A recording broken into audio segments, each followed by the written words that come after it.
Bem-vindos e bem-vindas a mais uma análise. Trabalhar no meio do oceano é, sem dúvida, um desafio colossal. O ambiente é implacável, as operações são ultracomplexas e não há margem para erro. Hoje, a gente vai destrinchar a análise preliminar de riscos, a famosa APR, guiada pela norma brasileira NR37. A ideia aqui é entender como regras tão rigorosas conseguem transformar uma bomba-relógio de riscos em um local de trabalho altamente controlado. E a gente já vai direto ao ponto. O que é exatamente uma APR? Não tem nada de achismo aqui, é um processo totalmente sistêmico. O objetivo oficial é super claro: identificar perigos, avaliar os riscos e, o mais importante, definir medidas preventivas. É literalmente sobre antecipar a dor de cabeça antes mesmo que ela tenha a chance de acontecer. E essa lógica ilustra brilhantemente o fluxo do planejamento de segurança. Funciona assim. Primeiro, a gente detecta a fonte do perigo. Segundo, entende o tamanho do problema. E terceiro, implementa a correção que vai salvar vidas. É uma progressão simples, mas incrivelmente poderosa quando aplicada no meio do mar. Então, o nosso roteiro de hoje passa por entender a APR, destrinchar a anatomia dos riscos, olhar para os perigos físicos e químicos, depois os psicossociais e, por fim, os equipamentos de proteção. Começando pela parte 1, entendendo a APR e as regras da NR37. O que é muito interessante de observar logo de cara é o tamanho dessa encrenca. A norma lista as obrigações literalmente de A a N. E isso abrange o pacote completo, desde os procedimentos de acesso mais básicos até como lidar com riscos radiológicos. A segurança em uma plataforma não é só um detalhe, é um ecossistema gigantesco onde cada pino, do embarque ao armazenamento, precisa estar muito bem mapeado. Seguindo para a parte 2, a anatomia dos riscos na plataforma. Agora prestem muita atenção aqui, porque entender essa distinção muda tudo. A diferença entre perigo e risco. O perigo é a fonte potencial do dano. Pense em um piso molhado ou uma lata de combustível. A coisa simplesmente existe ali. Já o risco é o evento em si.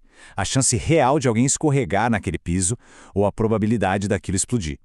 Separar a fonte do evento é exatamente o que nos permite criar barreiras de proteção eficientes. Avançando para a parte 3, os perigos físicos e químicos, as ameaças mais palpáveis do ambiente. Vamos olhar para o espaço físico na prática. Um ponto de acesso escorregadio é o nosso perigo, o que cria o risco imediato de uma queda feia. A solução? Inspeções super rigorosas e, claro, o uso obrigatório de coletes salva-vidas. O mesmo vale para o ambiente em geral.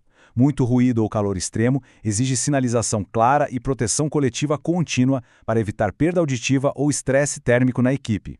E quando a gente coloca produtos químicos e combustíveis na jogada, o nível de alerta tem que ir para o teto. O perigo de substâncias voláteis traz riscos absurdos de explosão.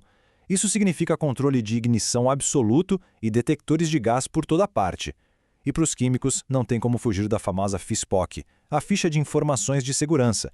Tem que consultar antes de armazenar para ninguém acabar inalando vapor tóxico. E vamos falar a verdade. Isso não é só sobre preencher formulários e cumprir tabela.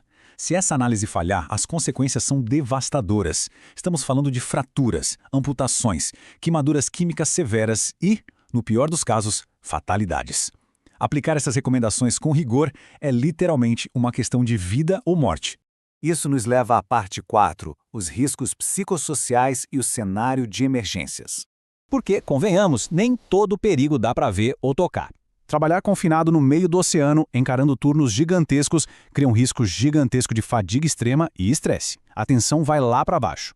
E a gestão de pausas e o apoio psicossocial são os antídotos. Por outro lado, as emergências trazem o risco do pânico. Quando o caos se instala, o medo atrasa a evacuação. É por isso que simulados exaustivos e rotas de fuga absurdamente claras são regras inegociáveis.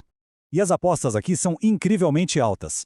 Uma equipe fadigada comete erros operacionais catastróficos. O adoecimento mental é real.